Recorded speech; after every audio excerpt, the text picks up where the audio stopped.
ओम नमः शिवाय। प्रिय दर्शकों, सूर्य संवेदना पुष्पे दीप्ति कारुण्य गंधने लब्ध्वा शुभम नववर्षेस्मिन् कुर्यात् सर्वस्य मंगलम। अंग्रेजी नववर्ष 2024 की आपको एवं आपके संपूर्ण परिवार को हार्दिक मंगलमय शुभकामना। यह नववर्ष 2024 आपके लिए शुभ हो, मंगलमय हो, आप यशस्वी हो, आप कीर्तिवान हो, आप लक्ष्मीवान हो, आप कि हर एक मनोकामना पूरी हो, आप आरोग्यवान हो, ऐसी मेरी हार्दिक शुभेच्छा एवं शुभकामना। प्रिय दर्शकों, इस वीडियो में हम चर्चा करने जा रहे हैं मकर राशि के, उस मकर राशि के जो 2023 में बेहद संघर्ष से निकले हैं। और 2024 शानदार तो है, लेकिन 2024 शानदार होने के लिए जो पहले 3 महीने हैं, अर्थात जनवरी, फरवरी और मार्च, यही 3 महीने हैं जो आपकी पूरी पटकथा लिखेंगे 2024 की। ये 3 महीने,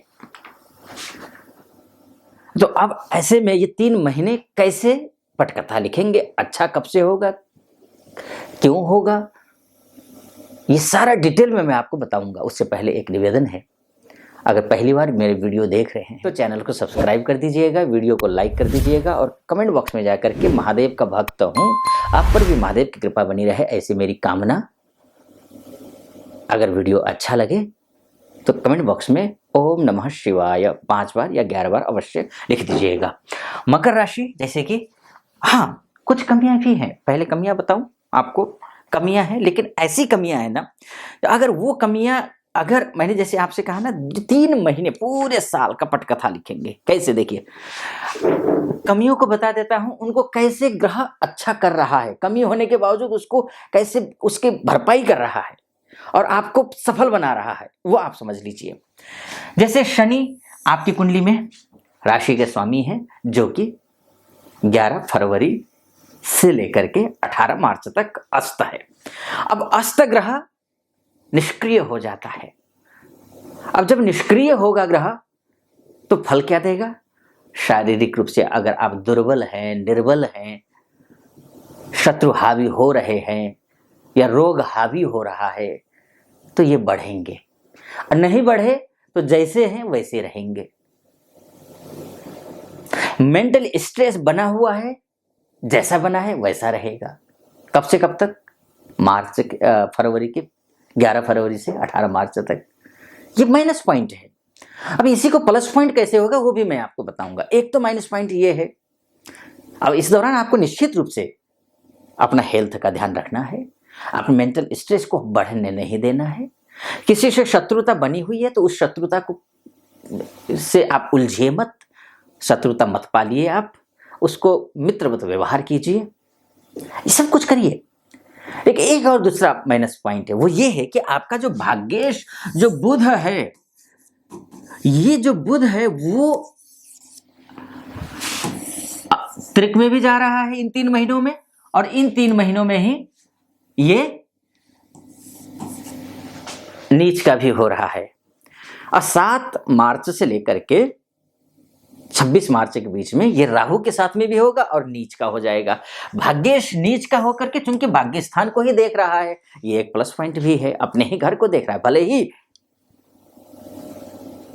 आपको अपना वो कार्य पसंद ना हो, मान कर चलिए अपना घर जाने का बहुत ज्यादा अच्छा आपने नहीं बनाया हो, लेकिन अपना तो अपना घर होता है।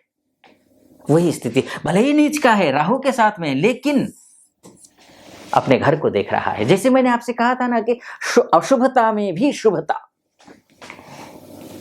अशुभता में भी शुभता, आपदा को अवसर में बदल देंगे आप इन 3 महीनों में।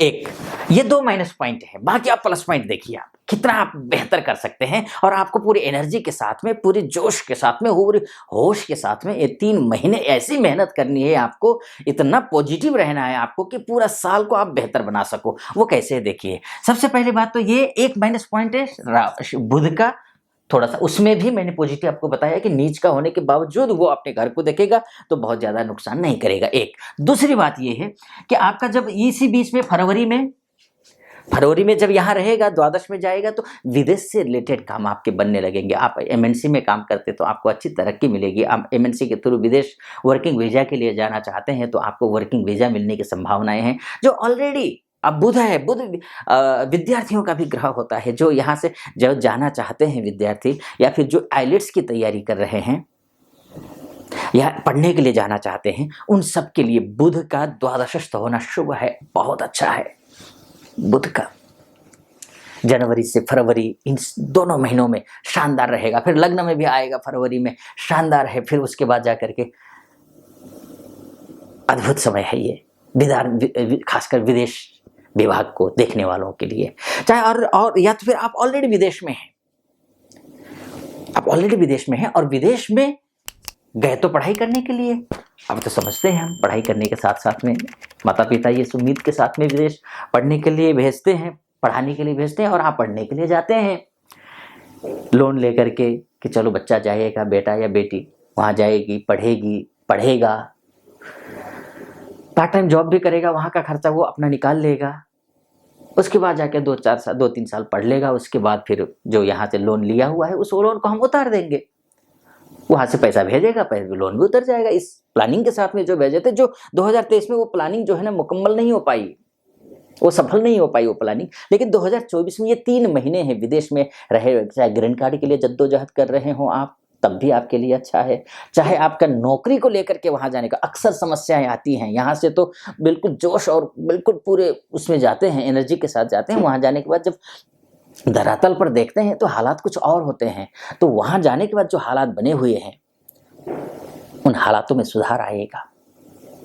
हर एक दृष्टिकोण से अच्छा समय दिखाई दे रहा है, भाग्य साथ देगा। मैंने जैसे कहा था कि विपरीत परिस्थिति में देखिए, अब उनके लिए, अब जो स्वदेश में रहते हैं उनके लिए भाग्य कितना, जो विदेश के मामले को, बच्चों की बात की मैंने, जो विदेश में ऑलरेडी रह रहे हैं उनके लिए मैंने जो बात की, वो भाग्य की मैं बात कर रहा हूँ। भाग्य चाहे आप किसी भी फील्ड में हो, चाहे आप जॉब करते हो विदेश में, चाहे पढ़ते हो, चाहे वहाँ पर आप ग्रीन कार्ड के लिए आप अप्लाई किया हुआ है, नहीं मिला हुआ है, पीआर के लिए कर रहे हैं, सब कुछ के लिए, बिजनेस भी करते हो तो आपके लिए, उनके लिए अच्छा है, शुभ है।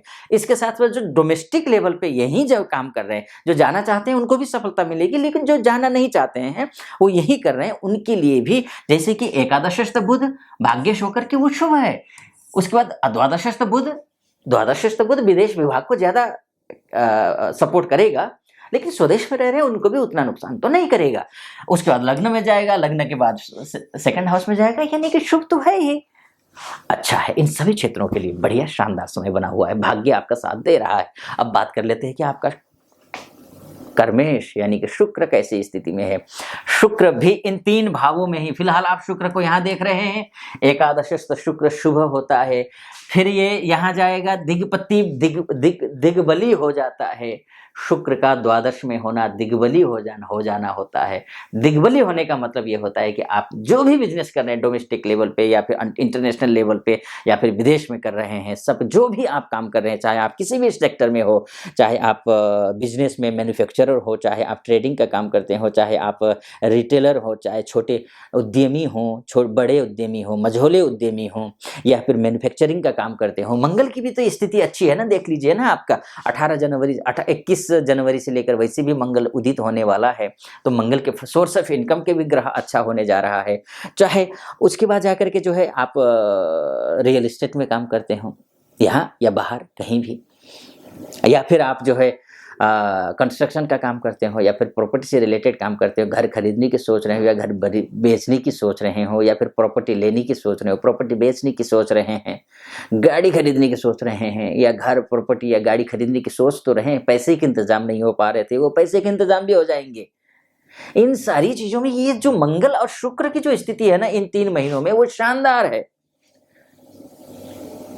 अगर जरा से भी आपके लग्न कुंडली में, लग्न कुंडली अर्थात date of birth, time of birth और प्लेस ऑफ बर्थ के हिसाब से जो आपकी कुंडली बनी होगी, उस कुंडली में ये जो शुक्र, मंगल और बुध की स्थिति अगर अच्छी है, जो मैं फलादेश कर रहा हूं वो 100% आप पर सटीक बैठने वाला है। चाहे आप जॉब को लेकर के जो है ना जद्दोजहद कर रहे थे, यहाँ प्रमोशन हो नहीं पा रहा था, दूसरी जॉब की तलाश कर रहे हैं, दूसरी जॉब मिल नहीं रही थी, कई जगह आपने अप्लाई किया हुआ है, अप्लाई करने के बावजूद उसमें जो है इंटरव्यू कॉल तक नहीं आ पा रहा था, या इंटरव्यू कॉल भी आ रही थी तो आप जा रहे थे, जो आप इंटरव्यू दे रहे थे, लेकिन पहला फेस आपने जो है ना क्लियर किया, सेकंड फेस क्लियर किया, लास्ट में जाकर के बात रुक रही थी, क्योंकि हालात ऐसे ही तो हुए हैं ना आपके पूरे 2023 में। कहाँ मकर राशि वालों के लिए जो है ना, कहाँ 2023 बहुत अच्छा था। नवंबर दिसंबर थोड़ा बहुत ठीक रहा है, लेकिन आप इतने गहरे खाई में गिरे हुए थे कि वहां से निकलने में आपको निकलते निकलते समय लगा, आपको ऐसा महसूस हुआ जैसे और ज्यादा खाई में तो नहीं चले गए, लेकिन वास्तव में नवंबर दिसंबर का जो समय है वो बहुत बुरा नहीं था, कि चूंकि आप इतने गहराई में गए थे, इतने ग्रह खराब थे कि आपको निकलने में समय लग रहा है। लेकिन जनवरी के सेकेंड वीक से लेकर के आपका फिर निकलते हुए दिखाई दे रहे हैं, आप हर एक क्षेत्र में निकलते हुए दिखाई दे रहे हैं, आपको रिजल्ट दिखेगा सामने। हाँ, जैसे मैंने कहा कि जिसकी कुंडली में ठीक ठाक स्थिति में ये 3 ग्रह हैं, 100% सटीक बैठेगा मेरा फलादेश। अन्यथा हो सकता है कि आपके ग्रह स्थिति ही ऐसे हो कि सुप्त अवस्था में हो, मृत अवस्था में हो, षड़बल, दिग्बल, कालबल, चेष्टा बल इत्यादि में कमजोर हो, स्थान बल में कमजोर हो, दृग बल में कमजोर हो, नैसर्गिक बल में कमजोर हो, या फिर दृष्कांड में कमजोर हो, होरा में कमजोर हो, नवमांश में कमजोर हो, चतुर्थांश में, त्रिंशांश में, चतुर्विंशांश में, दशमांश में, प्रोफेशनल लाइफ को, पैसे को, प्रोफेशनल लाइफ को, दाम्पत्य जीवन को, और उसके बाद जाकर के भाग्य कितना है, ये सब कुछ देखने वाले जो प्लैनेट्स हैं वो बिल्कुल त्रिकस्थ अगर हो गए हो, तो फिर तुम्हें जो फलादेश कर रहा हूं उसका 100% आप पर सटीक तो बैठेगा नहीं, ना तो सटीक नहीं बैठेगा। तो ऐसी स्थिति में अगर आप फॉलो करते हैं, कहीं होता है ऐसा है कि कई ये शिकायत होती है कि हम फॉलो तो करते हैं आचार्यों को, लेकिन अच्छा होगा ये तो कहते हैं आचार्य जी, लेकिन हो नहीं पाता है। तो ऐसी स्थिति में मेरा निवेदन रहेगा कि आसपास कोई अच्छे अगर एस्ट्रोलॉजर हो, योग्य एस्ट्रोलॉजर हो, तो उनसे आप अपनी ज्योतिषी, अपनी कुंडली दिखा लीजिए, परामर्श ले लीजिए। लेकिन अगर आप ये है कि आसपास आचार्य कईयों के होते नहीं हैं, जैसे विदेश में हैं, उनके आचार्य आसपास में है नहीं, या यहीं भी हैं आसपास में आचार्य जी हैं नहीं, ज्योतिष आचार्य है नहीं, हैं भी तो अपने दिल की बातें, अपने घर की समस्याएं ऐसे कैसे किसी को कह दे, ये भी होता है, एक संकोच होता है। तो अगर ऐसी स्थिति है तो नीचे नंबर है, उस नंबर पे आप कॉल कर लीजिए, हमारे प्रतिनिधि कॉल उठाएंगे और मुझसे बात करने के लिए, और गहराई से अपनी कुंडली का ना एक बार जड़ में जाकर के आप देख लीजिए कुंडली में कि वाकई में क्या कमजोरी है। डिग्री में जाकर के, अन्य दशांश इत्यादि में जाकर के आप गहराई में दिखाना चाहते हैं तो उस नंबर पे कॉल कीजिए, मुझसे बात करने के लिए आप अपॉइंटमेंट ले लीजिए, ऐसा भी आप कर सकते हैं। फिलहाल अगर थोड़ी बहुत भी ठीक है तो जो मैं फलादेश कर रहा हूँ आप हर एक क्षेत्र के लिए आपके लिए शुभ है। चाहे लव मैरिज करना चाहते हो तो भी, दाम्पत्य जीवन में जो खटपटी चल रही, कोर्ट कचहरी का मामला चल रहा हो, या फिर बिजनेस को लेकर के किसी प्रकार का कोई डील होना है, डील हो नहीं पा रहा था पिछले साल 2023 में, तो इस बार डील होता हुआ भी दिखाई दे रहा है। आप बहुत अच्छा 2024 का पूरा प्लेटफॉर्म ये जो 3 महीने हैं, इन 3 महीनों में ही आप तैयार कर लेंगे, मुझे ऐसा लगता है। आपकी कुंडली को, आपकी मतलब राशि को देखते हुए, ये तो मोटा मोटी तौर पर है, तो वास्तव में आपका डीएनए आपकी कुंडली होती है। तो बाकी ईश्वर की आप कृपा आप पर बनी रहे, ऐसी मेरी शुभकामना। आपको कैसा लगा वीडियो? अगर अच्छा लगा हो तो चैनल को सब्सक्राइब कर दीजिएगा, वीडियो को लाइक कर दीजिएगा, और कमेंट बॉक्स में जाकर के ओम नमः शिवाय जरूर लिख दीजिएगा। हाँ, एक निवेदन और है आपसे कि आपको महादेव की पूजा एक करनी ही, बिजनेसमैन है तो खासकर, और मेंटल स्ट्रेस है तो ओम नमः शिवाय का जप आपको करना ही करना है। एक दूसरा, आपका भाग्येश जो है वो बुध है, कोई भी काम शुरू करना हो श्री गणेशाय नमः ये कहना है मन मन में, उसके बाद कोई भी काम शुरू करना है, ये मत भूलना। 2 काम। तीसरा जो काम है, माँ भगवती की उपासना करनी है, छोटी छोटी बच्चियाँ जो होंगी उनकी पूजा कीजिए, स्त्रियों का सम्मान कीजिए, माँ का सम्मान कीजिए, अपनी बहनों का सम्मान कीजिए, कोई भी अपने ऑफिस में कलीग हैं जो स्त्री हैं, महिलाएं हैं, उनका आप सम्मान कीजिए, अगर महिलाएं हैं आप तो पुरुष का सम्मान कीजिए, ऐसा करिए, इससे आपको शुभ होगा। फिलहाल इस वीडियो को मैं यहीं पर समाप्त करता हूँ, तो अनुमति दीजिए। ओम नमः शिवाय।